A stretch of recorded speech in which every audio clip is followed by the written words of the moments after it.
Argentina মিশর ম্যাচের referring বিতর্ক এবার পৌঁছে গেল বাংলাদেশের থানায়। ফিফা সভাপতি থেকে শুরু করে ম্যাচের রেফারির বিরুদ্ধেই অভিযোগ নিয়ে থানায় হাজির হলেন নোয়াখালীর এক তরুণ। নোয়াখালীর সদর উপজেলার 22 বছর বয়সী মোহাম্মদ রাকিব বিশ্বকাপ ফুটবলের আর্জেন্টিনা মিশর ম্যাচে রেফারির পক্ষপাতের অভিযোগ তুলে সুধারাম মডেল থানায় লিখিত একটি অভিযোগ দিয়েছেন।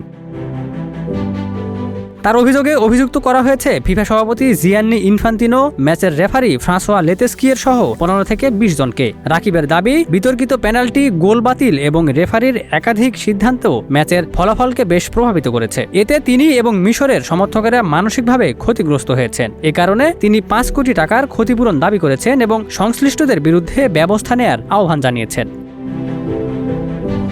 তবে সুধারাম মডেল থানা জানিয়েছে, এটি আন্তর্জাতিক একটি বিষয় হওয়ায় স্থানীয় থানার আইনগত এখতিয়ারের বাইরে, তাই অভিযোগটি মামলা হিসেবে গ্রহণ করা হয়নি।